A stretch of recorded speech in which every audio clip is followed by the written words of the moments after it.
नमस्कार स्टूडेंट्स, कैसे हैं आप सब लोग। आप सबका एक बार फिर से स्वागत है Byju's exam prep IAS Hindi के यूट्यूब चैनल पर। आज की द बिग न्यूज में हम लोग डिस्कस करेंगे एससीओ मीट के ऊपर। देखिए लिखा हुआ है जयशंकर पोलाइट रिस्पेक्ट सोवरेनिटी की बात करी जा रही है और यह मैसेज चाइना को दिया गया है। अब यहां पर कनेक्टिविटी प्रोजेक्ट्स हो गए, उनको बोला गया है भारत की तरफ से कि वो सोवरेनिटी को रिस्पेक्ट करें। सोवरेनिटी का यहां पर मतलब होता है संप्रभुता। संप्रभुता का सीधा सा मतलब है कि भाई कोई भी देश है तो वो अपनी इंटरनल पॉलिसी या एक्सटर्नल पॉलिसी, आंतरिक नीति या बाह्य नीति, वो स्वयं डिसाइड करेगा। कोई दूसरा देश उसके इंटरनल मैटर्स में और एक्सटर्नल मैटर्स में इंटरफेयर नहीं करेगा, इस वजह से कि वहां पर कनेक्टिविटी प्रोजेक्ट्स लगा है। कोई भी देश है भाई, आप किसी भी दूसरे कंट्री में जाके कोई प्रोजेक्ट लगाते हो तो इसका मतलब यह नहीं हो जाता है कि वहां पर वहां के इंटरनल मैटर्स में आप दखल देने लग जाओ। यही बात यहां पर हमारे विदेश मंत्री के द्वारा इस एससीओ मीटिंग में हुई। अब ये जो एससीओ की मीटिंग हुई थी ना, ये वर्चुअल थी, मतलब कि आभासी थी। जिस तरीके से आप देख पा रहे हैं तो सारे देशों के जो मेन मिनिस्टर्स हैं वो इस मीटिंग में आए हुए थे। पहले जानते हैं इस मीटिंग में और क्या हुआ। देखिए यहां पर हमारे विदेश मंत्री के द्वारा कहा गया कि जितने भी एससीओ के मेंबर्स हैं तो उनके साथ हमारा जो टोटल व्यापार रहता है वो 141 बिलियन यूएस डॉलर का रहता है और हम इसको और अधिक बढ़ाया जा सकता है। मेन यहां पर प्रॉब्लम क्या आती है, कनेक्टिविटी की। क्योंकि जैसा कि आपको पता है, अगर मैं आपको मैप के माध्यम से दिखाऊं तो यहां पर हमारा प्यारा भारत है और यह पाकिस्तान पड़ जाता है।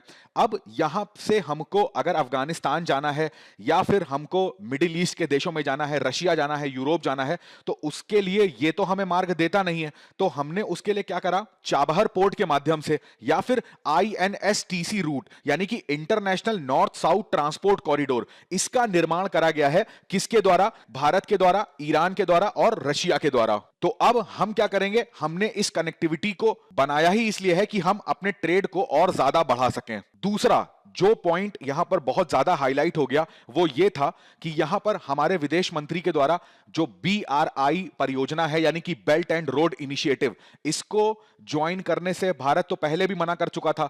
क्यों? उसका रीजन यहां पर बताया कि यहां पर जो चाइना है उसको क्या करना चाहिए, सोवरेनिटी की रिस्पेक्ट करनी चाहिए। किसी भी देश की बात हो तो उसको क्या करना चाहिए, उस देश की संप्रभुता की रिस्पेक्ट करनी चाहिए, उसकी टेरिटोरियल इंटीग्रिटी की रिस्पेक्ट करनी चाहिए। और खासकर जो इस एससीओ के मेंबर्स हैं, आप एक ही ग्रुप में आते हो बट आप क्या है, अपना इंफ्रास्ट्रक्चर बढ़ाने के लिए, अपनी जो मंशा है, अपने जो हित हैं उसको पूरा करने के लिए आप दूसरे की संप्रभुता की बिल्कुल रिस्पेक्ट नहीं करते हैं। इसके अलावा भी आप देखो जो बीआरआई परियोजना है, ये अगर बात करी जाए तो 2013 में ऐसा बोला जाता है कि शी जिनपिंग का एक आइडिया था। इसके तहत एशिया, यूरोप और अफ्रीका, इन तीनों को बात करी जाए भूमि के माध्यम से या जल के माध्यम से, समुद्र कनेक्टिविटी से, इनको क्या करना था, जोड़ना था। इसके पीछे सीधा सा चाइना का मेन मोटिव यह था कि कनेक्टिविटी को बढ़ाना है, एक अपने देश से दूसरे देशों में, चाहे वो यूरोप के हो या फिर अफ्रीका के हो, किस तरीके से पहुंच बनाई जाए। और उसके पीछे का जो मेन रीजन था वो है कारोबार को बढ़ाना। परंतु इस योजना के पीछे आपने देखा बहुत सारे इसके बारे में चिंता का विषय बने रहे हैं, बहुत सारे मुद्दे रहे हैं। जैसे कि एक बात आती है ऋण जाल की। जो अफ्रीकन कंट्रीज हैं या जो बहुत गरीब कंट्रीज हैं, उनको क्या करता है चाइना, बहुत सारा लोन दे देता है। ऐसा एक रिपोर्ट भी सामने आई थी, उसमें यह बोला गया था कि जितना चाइना ने यहां पर लोन दिया, टोटल ऐसा कहा गया है कि 42 देशों को इसने ऋण दिया है और जितना इन्होंने कर्ज दिया है वो इन देशों का टोटल जीडीपी का 10% है।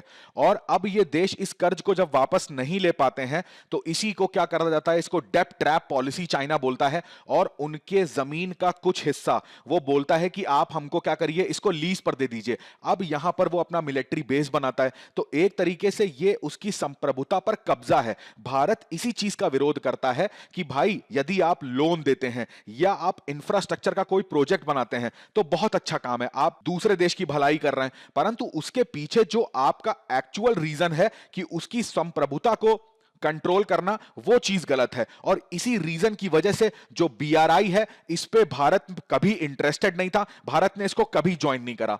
दूसरा, अगर भारत की संप्रभुता की बात करें तो जाहिर सी बात है बीआरआई का एक प्रोजेक्ट है जिसको सीपेक बोला जाता है, चाइना पाकिस्तान इकोनॉमिक कॉरिडोर। और वो आपको पता है कि जो पाकिस्तान ऑक्यूपाइड कश्मीर है जिसको पाकिस्तान ये बोलता है, तो वहां से इस कॉरिडोर को निकाला गया है। भारत की लाख आपत्ति के बावजूद कि भाई ये मेरा टेरिटोरियल एरिया है, ये मेरी संप्रभुता है, आप विवादित क्षेत्र में क्यों इस तरीके की परियोजना बना रहे हो, पर चाइना ने वहां पर भारत की कोई बात नहीं सुनी और वहां पर अपने प्रोजेक्ट को ध्यान में रखते हुए पूरा सीपेक जो था उसका निर्माण करा। अब हाल ही में आपने सुना होगा कि जो बीआरआई परियोजना है बहुत ज्यादा कर्जे में है, कर संबंधी जो प्रॉब्लम्स हैं उनका सामना करा जा रहा है वहां पर। तो एक तरह से बोला जा रहा है कि ये एक विफलता की ओर है। खैर, यहां पर ये मुद्दा क्यों चर्चा में था वो मैंने आपको बताया। अब थोड़ा सा जान लेते हैं एसईओ के बारे में। तो ये उसकी ऑफिशियल वेबसाइट से मैंने निकाला है। टोटल आप देखोगे तो इसमें आपको 8 देश मिलेंगे, ठीक है।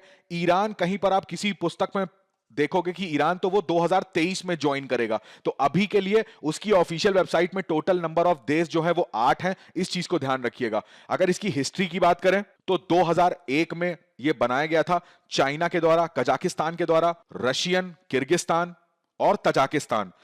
उज्बेकिस्तान यहां पर शामिल नहीं हुआ था। इसके पहले इस पूरे संगठन को, जिसमें ये सारे देश थे, शंघाई 5 के नाम से जाना जाता है। ये भी मैंने ऑफिशियल वेबसाइट से निकाला है, तो ये ऑथेंटिक इंफॉर्मेशन है। जब उज्बेकिस्तान यहां पर ज्वाइन होता है उसके बाद से इसको एससीओ यानी कि शंघाई कॉरपोरेशन ऑर्गेनाइजेशन नाम दिया जाता है। 2017, इसको भी याद रखिएगा, अस्ताना में एससीओ की मीटिंग होती है और वहां पर इंडिया और पाकिस्तान दोनों देश इस ग्रुप को ज्वाइन करते हैं।